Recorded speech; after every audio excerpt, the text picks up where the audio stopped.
तो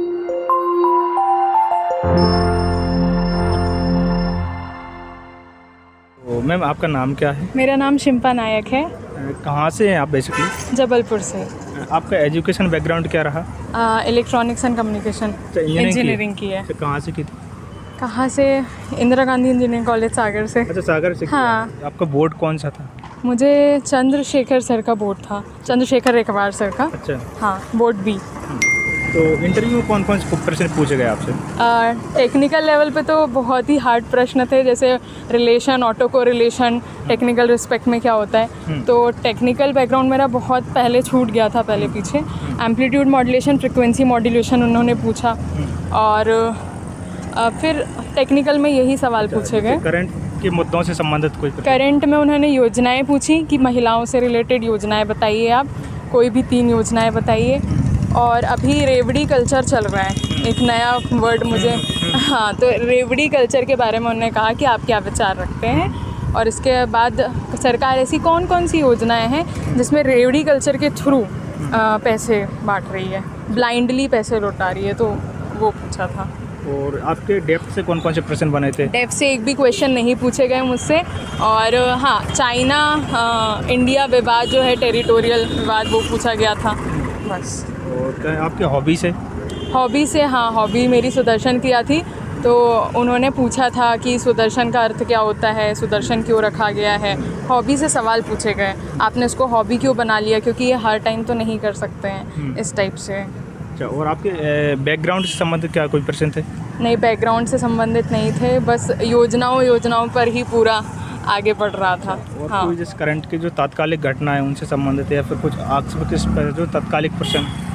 करंट से भी किसी भी प्रकार के सवाल नहीं पूछे गए। करंट से वही चाइना इंडिया कॉन्फ्लिक्ट जो हो रहा है, उसी के रिस्पेक्ट में मुझसे पूछा गया था। ये कौन सा अटेम्प्ट था आपका? ये मेरा सेकंड अटेम्प्ट है, फर्स्ट 2019 में दिया था, जो अभी पेंडिंग है। मीडियम कौन सा है? इंग्लिश मीडियम है। English medium. तो आपने तैयारी कैसे की थी प्रीलिम्स की और मेंस की? 2019 में जब तैयारी शुरू की थी, तब तो मैंने इनिशियल लेवल पे गाइडेंस लिया था कि सिलेबस कैसे देखना है, क्या करना है। लेकिन आफ्टर दैट फिर मैंने सेल्फ स्टडी करना चालू किया, लाइब्रेरी जाके। जब खुद एक एक चीज़ को अंदर लेते हैं तो मुझे लगता है वो ज़्यादा फोकस्ड वे में हमारे साथ ज़्यादा दिन तक रहती हैं, और मेंस तक वो हमारे अंदर बचता है कि हाँ, उस चीज़ को हम वहाँ पे इम्प्लीमेंट कर पाएँ, एग्जीक्यूट कर पाएँ। अच्छा, तो मेंस की तैयारी कैसे की थी फिर लास्ट में? मेंस की तैयारी सिलेबस के एक एक टॉपिक्स लिए, और उन टॉपिक्स के नोट्स, और उन टॉपिक से रिलेटेड क्या क्या क्वेश्चन अराइज हो सकते हैं, वो मैंने देखे। इसके अलावा जो टेस्ट सीरीज़ चल रही होती हैं, उनके आप कहीं पे भी जाके क्वेश्चन पेपर लेके उसको खुद सॉल्व करने की कोशिश कीजिए, उसके खुद ओपिनियंस बनाने की कोशिश कीजिए। मुझे लगता है कि हाँ, उससे मीन्स तो ऐसा माना जाए कि आपने घर पे ज़्यादा प्रैक्टिस की थी टेस्ट सीरीज़ को लेकर? हाँ, मैंने घर पे प्रैक्टिस की थी। जैसे कि आपने सोर्स वगैरह कैसे इकट्ठे किए थे? सोर्स कैसे इकट्ठे किए थे, ये जिनका सिलेक्शन हो चुका है उनसे मैंने पूछा था कि क्या क्या पढ़ना चाहिए मध्य प्रदेश के लिए। हिंदी ग्रंथ अकादमी की पुस्तक भी मुझे रिकमेंड हुई थी, तो वो भी मैंने पढ़ा था प्रीलिम्स लेवल पे।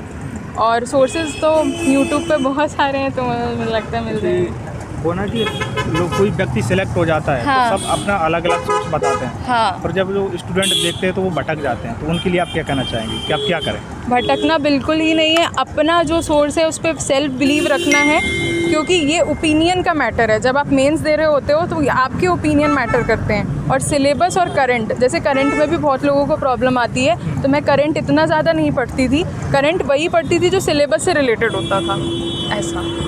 आप अपनी जर्नी के बारे में बताना चाहेंगे? इस जर्नी में मुझे इतना ज़्यादा पेशेंस की मेरी परीक्षा हुई है, जिसे मैं कहना चाहूँगी, क्योंकि 2019 के बाद से आई एम वेटिंग कि कब इंटरव्यू कॉल आएगा।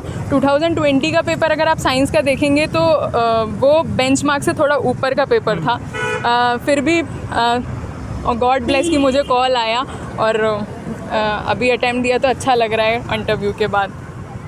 और जैसे कि एग्ज़ाम से पहले आपको थोड़ा सा हेजिटेशन टाइप का या डर लगता हो, उसको आप कैसे मेंटेन करते थे? और इंटरव्यू के टाइम आपको डर लगा था क्या? फर्स्ट टाइम जब प्रीलिम्स और मेंस दिया था तब थोड़ा सा हेजिटेशन था, लेकिन 2020 में दिया तो मुझे लगा कि जिस धैर्य का मैंने दिया है परिचय, तो मुझे लगता है कि उस धैर्य के सामने ये परीक्षाएं ठीक, मतलब हम कर सकते हैं। तो ये एक जज्बा अपने अंदर लेके 2020 दिया, तो मुझे ऐसा फील नहीं हुआ फिर एंग्जाइटी।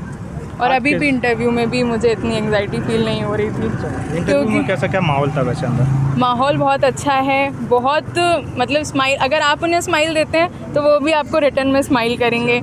अगर जैसा आप प्रेजेंट करते हो आपको रिटर्न भी वैसे ही मिलता है वहाँ पे। लगभग कितने मिनट इंटरव्यू चला आपका? मेरा 15 टू 20 मिनट्स।